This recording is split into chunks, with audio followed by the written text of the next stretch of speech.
નમસ્કાર મિત્રો, હું પાર્થ આપનું સ્વાગત કરું છું સ્પેશિયલ રિપોર્ટમાં. હાલના આધુનિક સમયમાં હવે દરેક લોકો વિવિધ ટેકનોલોજી અને આધુનિક ઉપકરણોનો ઉપયોગ કરતા હોય છે.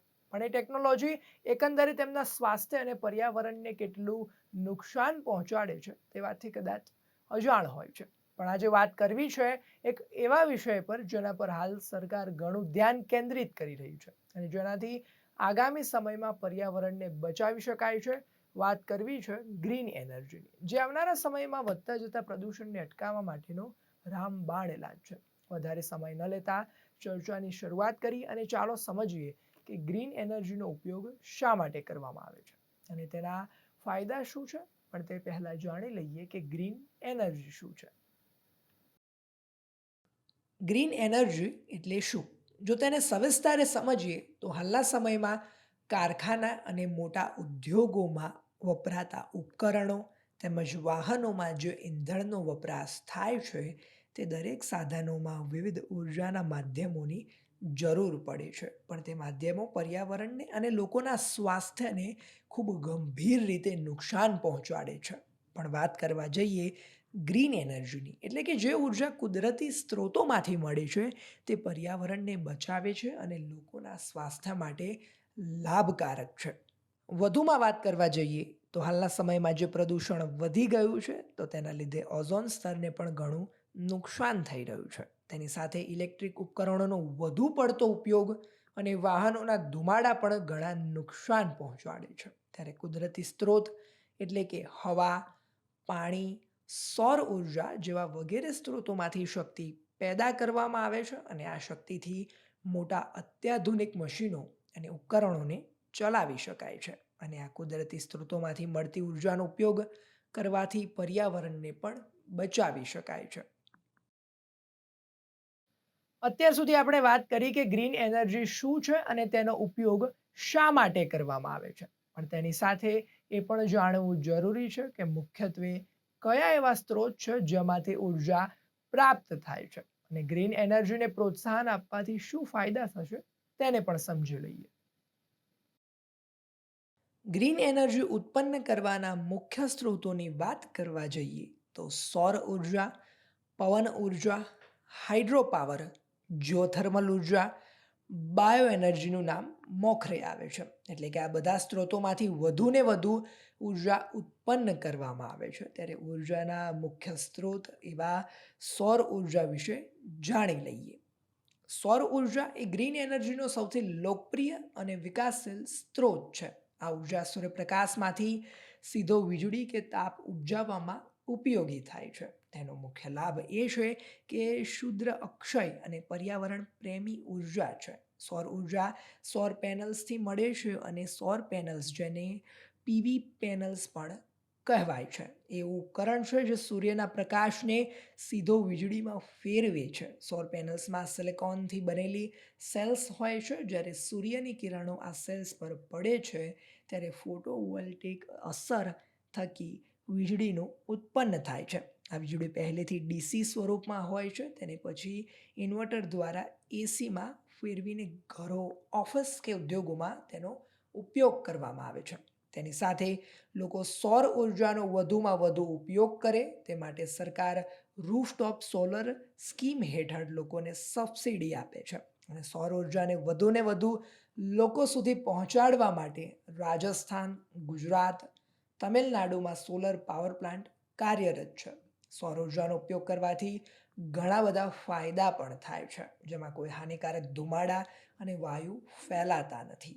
વીજળીના બિલમાં પણ ઘટાડો થાય છે અને બેટરીથી વીજળી ભવિષ્ય માટે સંગ્રહિત પણ કરી શકાય છે.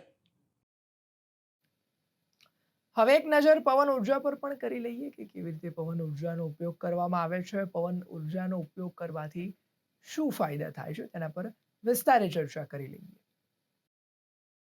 પવન ઉર્જા એ ગ્રીન એનર્જીનો મહત્વપૂર્ણ સ્ત્રોત છે. પવનના દબાણ અને ગતિનો ઉપયોગ કરીને વીજળી ઉત્પન્ન કરવામાં આવે છે. પવન ઉર્જા સ્વચ્છ, પુનઃપ્રાપ્ત કરી શકાય એવી અને પર્યાવરણને નુકસાન ન કરે એવી ઉર્જા છે, જેનો ઉપયોગ વીજળી બનાવવા માટે થાય છે. પવન જ્યારે વિશાળ પાંખાવાળા ટર્બાઇન પર પડે છે ત્યારે તે ટર્બાઇન ફરે છે અને જેથી જનરેટર વીજળી ઉત્પન્ન કરે છે. પવન ઉર્જાથી વીજળી કેવી રીતે બને છે તેના પર નજર કરીએ ત્યારે પવન ટર્બાઇન પાંખા પવનની દિશામાં ફરતા થાય છે અને પાંખો સાથે જોડાયેલો રોટર પણ ગમન કરે છે. રોટર એક શેફ્ટને ફેરવે છે જે જનરેટર સાથે જોડાયેલો હોય છે. રોટર એક શેફ્ટને ફેરવે છે જે જનરેટર સાથે જોડાયેલો છે અને જનરેટર અંદર ચુંબકીય ક્ષેત્ર ઊભું કરે છે અને તેના થકી વીજળી ઉત્પન્ન થાય છે. આ વીજળી પછી ટ્રાન્સફોર્મર મારફતે વિતરણ લાઇનમાં મોકલવામાં આવે છે. પવન ઉર્જાના મુખ્યત્વે બે પ્રકાર છે, જેમાં એક પ્રકાર છે ઓનશોર વિન્ડ એનર્જી અને બીજો પ્રકાર છે offshore wind energy. Onshore wind energy ખેતરો, ઊંચા પર્વતો કે ખુલ્લા મેદાનોમાં સ્થાપિત કરવામાં આવે છે અને ઓફશોર વિન્ડ એનર્જી દરિયામાં સ્થાપિત કરવામાં આવે છે. આ ઉર્જાનો એક એવો સ્ત્રોત છે જેમાંથી વધુ ઉર્જા ઉત્પન્ન કરી શકાય છે. તેની સાથે ભારત પવન ઉર્જામાં વિશ્વના અગ્રણી દેશોમાં આવે છે, જેમાં ભારતની વાત કરવા જઈએ તો તમિલનાડુ, મહારાષ્ટ્ર, ગુજરાત, રાજસ્થાન, કર્ણાટકનું મહત્વનું યોગદાન રહેલું છે. હવે વાત કરવી છે જળ ઉર્જાની અને એવું કહી શકાય કે જળ ઉર્જા એ ગ્રીન એનર્જીનો સૌથી મહત્વપૂર્ણ સ્ત્રોત છે. તેનું કારણ છે કે મોટી સંખ્યામાં વીજળી જળ ઉર્જામાંથી ઉત્પન્ન થાય છે. પણ જળ ઉર્જા કેવી રીતે કાર્ય કરે છે અને તેના ફાયદા શું છે, ચાલો જાણી લઈએ. જળ ઉર્જા કહેતા હાઇડ્રો પાવર એ સૌથી જૂની અને સૌથી વિશ્વસનીય ગ્રીન એનર્જીના સ્ત્રોતોમાંથી એક છે. પાણીના પ્રવાહ કે દબાણથી વીજળી ઉત્પન્ન કરવાની પ્રક્રિયાને જળ ઉર્જા તરીકે ઓળખવામાં આવે છે. આ એક નવીનીકરણીય ઉર્જાનો સ્ત્રોત છે કારણ કે વરસાદ અને પાણીનો ચક્ર સતત ચાલતો રહે છે. જળ ઉર્જા ઉત્પન્ન કરવા માટે નદી પર ડેમ બનાવવામાં આવે છે જેમાં પાણી સંચિત કરવામાં આવે છે. ડેમના પાછળ બહુ ઊંચાઈથી પાણી એકઠું થાય છે જે ઊંચાઈએથી નીચે આવતા સમયે ઉર્જા પેદા કરે છે. જ્યારે ડેમમાંથી પાણી છોડવામાં આવે છે ત્યારે તે તીવ્ર દબાણથી નીચે જાય છે. પાણીના દબાણથી ટર્બાઇન ફરવા લાગે છે. ટર્બાઇન એક મોટું પંખાનું જેવું સાધન છે જે પાણીના દબાણથી રોટેટ થાય છે. ટર્બાઇનના ફરવાથી તે સાથે જોડાયેલો જનરેટર પણ ફરે છે જે મિકેનિકલ ઉર્જાને વીજળીમાં બદલી દે છે. ઉત્પન્ન થયેલી વીજળી વપરાશકર્તાઓ સુધી પહોંચવા માટે વીજળીના ઝાડ દ્વારા મોકલવામાં આવે છે. આવી જળ ઉર્જાનો ઉપયોગ કરવાથી થતા ફાયદાની વાત કરીએ તો પૃથ્વીને પ્રદૂષિત નથી કરતા સૌથી પહેલાં તો, અને લાંબા ગાળે ઓછા ખર્ચાળ હોય છે. પાણીનો સ્ત્રોત ચાલુ રહેતો હોવાથી નવીનીકરણીય છે અને વીજળી ઉપરાંત પાણીના જથ્થાની વ્યવસ્થા થાય છે. તેની સાથે મધ્યપ્રદેશ, હિમાચલ પ્રદેશ, ઉત્તરાખંડ, જમ્મુ અને કાશ્મીર, સિક્કિમ એ દેશમાં મુખ્ય જળ ઉર્જા પૂરું પાડતા રાજ્ય છે. જળ ઉર્જા વિશે વિગતે જાણ્યા બાદ હવે જોઈએ કે જીઓથર્મલ ઉર્જા શું છે, તેનો ઉપયોગ કેવી રીતે કરવામાં આવે છે અને જીઓથર્મલ ઉર્જાનો ઉપયોગ કરવાના ફાયદા શું છે તે દરેક મુદ્દા પર વિસ્તારે સમજી લઈએ. જીઓથર્મલ ઉર્જા એ પૃથ્વીની અંદર રહેલા ગરમ પથ્થરો, મેગ્મા અને ગરમ પાણીમાંથી પ્રાપ્ત થતી ઉર્જા છે. આ ઉર્જાનો ઉપયોગ ગ્રીન એનર્જી તરીકે થાય છે કારણ કે તે નવીનીકરણીય છે અને કાર્બન ઉત્સર્જન કરતી નથી. હવે જોઈએ કે કેવી રીતે જીઓથર્મલ ઉર્જાનો ઉપયોગ વીજળી ઉત્પન્ન કરવા માટે થાય છે. ત્યારે સૌપ્રથમ પૃથ્વીની સપાટી નીચે જ્યાં ગરમ પાણી કે સંગ્રહિત હોય છે એવી જગ્યાઓ શોધવામાં આવે છે. આવા રિસર્વોયર વધુ પડતા પર્વતીય પ્રદેશો કે ભૂકંપ પ્રવૃત્તિવાળા વિસ્તારોમાં જોવા મળે છે. ગરમ પાણી કે વાપારું ઉપર લાવવા માટે જમીન ખોદવામાં આવે છે. આ કૂવો 1 થી 3 કિલોમીટર જેટલો ઊંડો હોઈ શકે છે. આ કૂવામાંથી તાપમાન ધરાવતું ગરમ પાણી ઉપર લાવવામાં આવે છે. આ ગરમ ટર્બાઇન પાણીને ફેરવે છે અને જે મિકેનિકલ ઉર્જા પેદા કરે છે તે ટર્બાઇનથી જનરેટર સાથે જોડાયેલ હોય છે. જે મિકેનિકલ ઉર્જાને વીજળીમાં ફેરવે છે. વીજળી ઉત્પન્ન કર્યા પછી બચેલું પાણી ફરીથી જમીનમાં મોકલવામાં આવે છે જેથી તે ફરીથી ગરમ થઈને ઉપયોગી બની શકે. આ પ્રક્રિયા સતત પુનઃવાપર તરીકે ઓળખાય છે કે આ પ્રક્રિયાને સતત રિસાયકલ રીતે કહેતા પૂર્ણ તેનો ઉપયોગ કરી શકાય છે. હવે જીઓથર્મલ ઉર્જાના ફાયદાની વાત કરવા જઈએ ત્યારે નવીનીકરણીય અને સતત ઉપલબ્ધ હોય છે.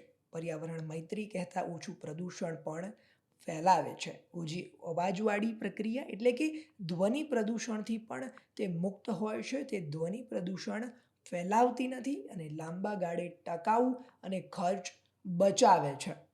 વિશ્વમાં સૌથી વધુ જીઓથર્મલ ઉર્જાનો ઉપયોગ આઇસલેન્ડ કરે છે અને જ્યારે ભારતની વાત કરવા જઈએ ત્યારે લદ્દાખમાં પૂગા ઘાટીમાં જીઓથર્મલ ઉર્જા પ્રોજેક્ટની યોજના કાર્યરત છે. હવે અંતમાં ગ્રીન એનર્જીના મુખ્ય સ્ત્રોત બાયોમાસ વિશે વિગતે ચર્ચા કરવી છે કે કેવી રીતે બાયોમાસ ઉર્જાનો ઉપયોગ કરવામાં આવે છે અને તેના ફાયદા શું છે. તો ચાલો વિગતે સમજી લઈએ. બાયોમાસ ઉર્જા એક પ્રકારની ગ્રીન એનર્જી છે જે પ્રાકૃતિક સૂકા પદાર્થો જેવી કે છોડના અવશેષો, વૃક્ષો, પશુઓના નાખેલા પદાર્થો, ખેતમજૂરીના કચરા વગેરેમાંથી મળે છે. આ ઉર્જા નવીનીકરણીય છે અને તેના વપરાશથી પર્યાવરણને ઓછું નુકસાન થાય છે. બાયોમાસ ઉર્જાને ઉત્પન્ન કરવા માટે લાકડું, પાકના અવશેષો જેવા કે કપાસ, ઘઉં, શેરડીનો ભૂસો, પશુના છોડેલા પદાર્થો જેમ કે ગોબર તેમજ રસોઈ કચરો અને ઘરેલું જૈવિક કચરો તેની સાથે જૈવિક ઔદ્યોગિક કચરો વગેરે સામગ્રીના ઉપયોગથી બાયોમાસ ઉર્જાને ઉત્પન્ન કરવામાં આવે છે. પણ બાયોમાસ ઉર્જાથી વીજળી ઉત્પન્ન કરવા માટે બાયોમાસને સીધું જ બાળીને ઉર્જા પ્રાપ્ત થાય છે. જેમ કે ગોબરના ઉપલા, લાકડું અથવા પાકના અવશેષોને બાળીને ચૂલ્હી કે બાયોથર્મલ બોઇલરમાં ગરમી પેદા કરવામાં આવે છે. આ ગરમીથી ટર્બાઇન ચલાવી વીજળી ઉત્પન્ન કરી શકાય છે. ગોબર, રસોઈ કચરો, છોડના અવશેષો વગેરેને ટાંકીમાં બંધ કરી એમાંથી મિથેન ગેસ ઉત્પન્ન થાય છે. આ ગેસનો ઉપયોગ ગેસ સ્ટવ, જનરેટર કે વીજળી ઉત્પન્ન કરવા માટે થાય છે. છોડના અવશેષોને દબાવીને પ્લેટ્સ બનાવવામાં આવે છે. આ પ્રકારનું બાયોમાસ સસ્તું અને પર્યાવરણ મૈત્રી બળતણ છે. તેનો ઉપયોગ ઉદ્યોગમાં થાય છે. હવે જોઈએ કે બાયોમાસ ઉર્જાનો ઉપયોગ કરવાના ફાયદા શું છે. ત્યારે ઓછું કાર્બન ઉત્સર્જન કરે છે, ખેડૂતો માટે આવકનું માધ્યમ અને કચરાનું પૂર્ણ વાપર જેવા ઘણા બધા ફાયદા આપે છે. પંજાબ અને હરિયાણા જેવા રાજ્યોના પાકના અવશેષોમાંથી વીજળી ઉત્પન્ન કરવામાં આવે છે અને મધ્યપ્રદેશ અને મહારાષ્ટ્રમાં ઘણા ગોબર ગેસ પ્લાન્ટ કાર્યરત છે. આ તો આપણે વાત કરી કે ગ્રીન એનર્જીના કયા એવા સ્ત્રોત છે જ્યાંથી સૌથી વધુ ઉર્જા પ્રાપ્ત થાય છે. પણ હવે એ પણ સમજી લઈએ કે ગ્રીન એનર્જીનું મહત્વ શું છે અને ગ્રીન એનર્જીનો ઉપયોગ કરવાથી આગામી સમયમાં ફાયદા કયા જોવા મળશે. સૌથી પહેલા ચર્ચા કરવી છે કે ગ્રીન એનર્જીનું મહત્વ અને ફાયદા શું છે. ગ્રીન એનર્જીના ફાયદા અને મહત્વની વાત આવે ત્યારે સૌથી પહેલા તે પર્યાવરણને બચાવે છે. ગ્રીન એનર્જીનો ઉપયોગ કરવાથી કાર્બન ડાયોક્સાઇડ, CO2 અને અન્ય હાનિકારક વાયુઓનું ઉત્સર્જન ઘટે છે. વાયુ પ્રદૂષણ, પાણી પ્રદૂષણ અને જમીન દૂષણ ઓછું થાય છે. વાયુ પ્રદૂષણથી થતા રોગો જેવા કે શ્વાસનળીના રોગો, ચામડીની એલર્જી વગેરે ઘટે છે. સૌર ઉર્જા, પવન અને પાણીના સ્ત્રોત ક્યારેક સમાપ્ત થતા નથી અને કોતરણીય ઈંધણ જેવી કે ડીઝલ, પેટ્રોલ, કોલસો ખતમ થઈ જાય છે. પણ ગ્રીન એનર્જી સતત ઉપલબ્ધ રહે છે. ગ્રીન એનર્જીથી આપણે વિદેશી ઈંધણ ઉપરની નિર્ભરતા ઘટાડીએ છીએ. દેશમાં ઉર્જા ઉત્પન્નતા વધે છે અને નિકાસ પણ થઈ શકે છે. તેની સાથે સૌથી અગત્યની વાત કે ગ્રીન એનર્જીનો ઉપયોગ કરવાથી રોજગારીની તકોમાં પણ વધારો થાય છે. કહેતા ગ્રીન એનર્જી ક્ષેત્રે નવા પ્લાન્ટો, મેન્ટેનન્સ, સંશોધન અને ઉદ્યોગો ઊભા થાય છે. જેને લીધે જે વિસ્તારમાં ગ્રીન એનર્જીના પ્લાન્ટ લગાવવામાં આવે છે તે વિસ્તારમાં રહેતા સ્થાનિક લોકો માટે રોજગારીની તકો ઊભી થાય છે. જેને લીધે આવનારા સમયમાં આ ક્ષેત્રમાંથી ઘણી બધી રોજગારી ઊભી થઈ શકે તેમ છે. આ સિવાય પણ ભારતમાં અમુક એવા વિસ્તાર છે જ્યાં હાલના આધુનિક સમયમાં પણ વીજળી પૂરતા પ્રમાણમાં નથી મળતી. પણ હવે ગ્રીન એનર્જી ક્ષેત્રનો જે પ્રકારે વિકાસ થઈ રહ્યો છે તે પ્રકારે હવે જેમાં પરંપરાગત વીજળી પહોંચી ન શકે એવા વિસ્તારોમાં પણ ગ્રીન એનર્જી એટલે કે સોલર પેનલ, બાયોગેસ, નાની સ્કેલ પર ઉર્જા પૂરી પાડવામાં આવી રહી છે, જેથી ખૂબ મોંઘું આવતું વીજળી બિલની જગ્યાએ હવે ગ્રામીણ ક્ષેત્રના લોકોને ઓછા ખર્ચે અને હવે પૂરતા પ્રમાણમાં વીજળી મળી રહે છે. હવે એ પણ સમજી લઈએ કે આગામી સમયમાં ગ્રીન એનર્જી ક્ષેત્રે શું ફેરફાર જોવા મળી શકે છે.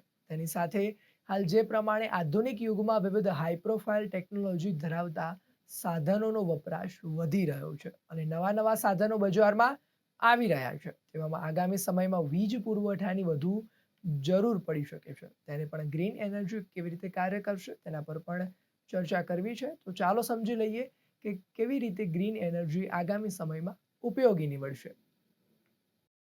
આવનારા સમયમાં જે પડકારજનક પ્રશ્ન તો એ છે કે જે પ્રકારે હાલ આધુનિકતા વધતી જાય છે તેમ હવે દિવસે દિવસે વીજ પુરવઠાની માંગમાં પણ વધારો થઈ શકે તેમ છે. ત્યારે લોકોની વસ્તી અને ઇલેક્ટ્રોનિક ઉપકરણોના વપરાશ સતત વધી રહ્યા છે અને વ્યવસ્થિત વીજળી પુરવઠાને પહોંચી વળવા સસ્તી અને સતત ઉર્જા જરૂરી છે. તેવામાં ગ્રીન એનર્જી એ આવશ્યક ઉર્જા પૂરું પાડવા માટે શ્રેષ્ઠ વિકલ્પ બની શકે છે. ભારતે 2070 સુધી નેટ ઝીરો કાર્બન એમિશનનું લક્ષ્ય રાખ્યું છે. તેની સાથે એવું કહેવા જાય કે ભારત 2070 સુધી બને તેટલો ગ્રીન એનર્જીનો વપરાશ વધારી દેશે. તેની સાથે વાત કરવા જઈએ તો હાલ જે પ્રકારે વિવિધ કંપનીઓ નવી ટેકનોલોજી સાથે સભર સાધનો વસાવી રહી છે, ત્યારે વાહનોની માંગમાં પણ બીજી બાજુ વધારો થઈ રહ્યો છે અને તેની સાથે વાહનોમાં વપરાતા ઈંધણની માંગ પણ વધી રહી છે.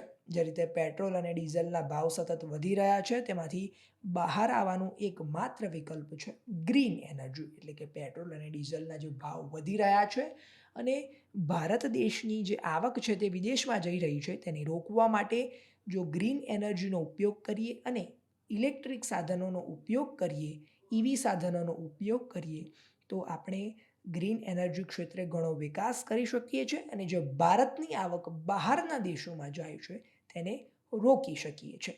હવે ટેકનોલોજી અને સંશોધન ક્ષેત્રની વાત કરીએ ત્યારે આગામી સમયમાં વધુ શક્તિશાળી, સસ્તી અને અસરકારક સોલર સેલ્સ, બેટરી, પવનચક્કીઓ અને સ્માર્ટ ગ્રીડ ટેકનોલોજી આવશે, જેથી ટેકનોલોજીથી ઉર્જાનો વપરાશ વધુ સલામત અને અસરકારક બને છે. તેની સાથે વૈશ્વિક સ્તરે વિશ્વના મોટા દેશો જેમ કે જર્મની, જે પવન ઉર્જામાં પ્રથમ સ્થાને છે, આઇસલેન્ડ 100% રિન્યુએબલ એનર્જીમાં પ્રથમ છે, ત્યારે ચીન વિશ્વમાં સૌથી વધુ સોલાર પેનલ સ્થાપિત કરી છે. હવે વાત કરવા જઈએ મહાસત્તા અમેરિકાની, જે જીઓથર્મલ અને પવન ઉર્જામાં વિશાળ સ્તરે વિકાસ કરી રહ્યું છે. અને અંતમાં ભારતની વાત કરીએ ત્યારે ગ્રીન એનર્જી રિવોલ્યુશનમાં ભારત સતત આગળ વધી રહ્યું છે. હવે વાત આપણા ગુજરાતની કરવી છે. છેલ્લા કેટલા સમયથી ગુજરાતે વિવિધ ક્ષેત્રમાં મોટા પાયે વિકાસ નોંધાવ્યો છે, ત્યારે ગ્રીન એનર્જી ક્ષેત્રે પણ સરકાર સતર્ક થઈ છે. એટલે કે આવનારા સમયમાં જે પ્રકારે ટેકનોલોજી અને આધુનિકતા યંત્રોનો વપરાશ કે આધુનિક યંત્રો છે તેનો વપરાશ વધશે, તેમ વધારે વીજ પુરવઠાની જરૂર પડશે અને તેને ધ્યાને લઈને હવે ગુજરાત પણ ગ્રીન એનર્જી ક્ષેત્રે સતત વિકાસ કરી રહ્યું છે. તો ચાલો જાણીએ કે ગ્રીન એનર્જી ક્ષેત્રે ગુજરાતનું કેટલું યોગદાન છે અને હાલ કેટલો વિકાસ નોંધાવ્યો છે. હાલ ગુજરાત ગ્રીન એનર્જી ક્ષેત્રે ઉભરીને આવ્યું છે અને આગામી સમયમાં પણ ગ્રીન એનર્જી ક્ષેત્રે નોંધપાત્ર વિકાસ કરશે તેવું લાગી રહ્યું છે. કારણ કે હાલની સ્થિતિને જોતા ગુજરાતના અમુક એવા ગ્રામીણ વિસ્તાર છે જ્યાં પૂરતા પ્રમાણમાં વીજળી પહોંચી શકતી નથી. તેવા વિસ્તારમાં હાલ પણ ગ્રીન એનર્જીના માધ્યમથી વીજળી પહોંચાડવામાં આવે છે. પણ હાલ ગુજરાતની કુલ રિન્યુએબલ એનર્જીની ક્ષમતા 35,163.06 મેગાવોટ છે, જેમાં સોલાર 19,421.89 મેગાવોટ છે, વિન્ડ 13,514.68 મેગાવોટ છે અને નાના હાઇડ્રો 106.64 મેગાવોટ છે, બાયોપાવર 129.85 મેગાવોટ અને મોટા હાઇડ્રો પાવર 1990 મેગાવોટનો સમાવેશ થાય છે. તેની સાથે જો ગ્રીન એનર્જીની મુખ્ય યોજનાઓની વાત કરવા જઈએ ત્યારે કચ્છ જિલ્લામાં 72,600 હેક્ટર વિસ્તારમાં વિશ્વનો સૌથી મોટો હાઇબ્રિડ સોલાર વિન્ડ પાર્ક વિકસિત થઈ રહ્યો છે, જે 30 GW ક્ષમતા ધરાવે છે અને ધોલેરામાં પણ વિશેષ રોકાણ પ્રદેશમાં 5,000 મેગાવોટ ક્ષમતા ધરાવતો ભારતનો સૌથી મોટો સોલાર પાર્ક વિકસિત થઈ રહ્યો છે.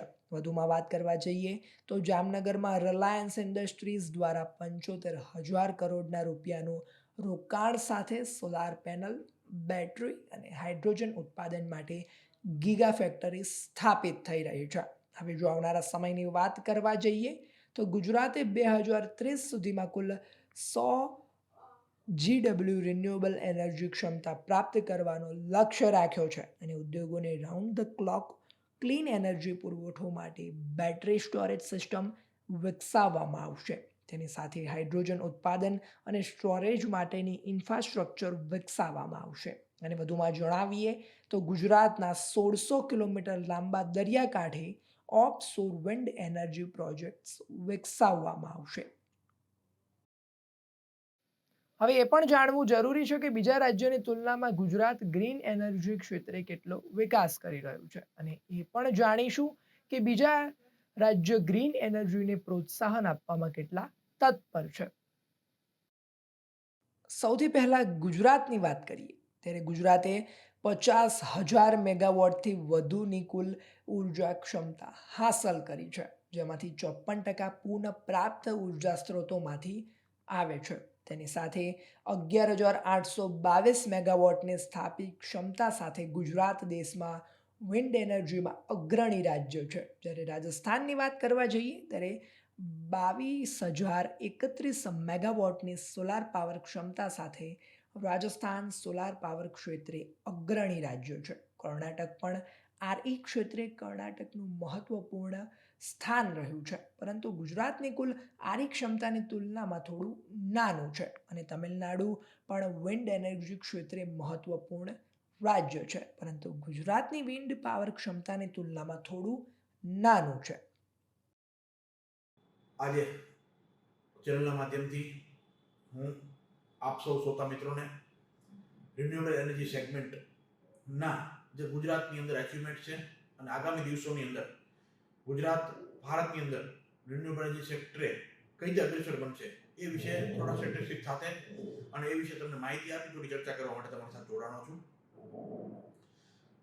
ગુજરાત ક્લાઇમેટ ચેન્જ વિભાગના વિષયમાં સમગ્ર એશિયાની અંદર 2009ની સાલથી જો કોઈએ સૌથી પહેલા ક્લાઇમેટ ચેન્જ વિભાગની સ્થાપના કરી હોય તો એ ગુજરાત છે. સમગ્ર એશિયાની અંદર 2009થી સૌથી પહેલો ક્લાઇમેટ ચેન્જ વિભાગની સ્થાપના કરી તો ગુજરાત છે અને એના અંતર્ગત ક્લાઇમેટ ચેન્જ વિભાગની અંદર ગુજરાત એનર્જી ડેવલપમેન્ટ ઓથોરિટી એટલે કે જેડા છે એ વિવિધ પ્રકારની રિન્યુએબલ એનર્જીની એક રેગ્યુલેટરી બોડીના સ્વરૂપમાં સ્થાપના થઈ છે.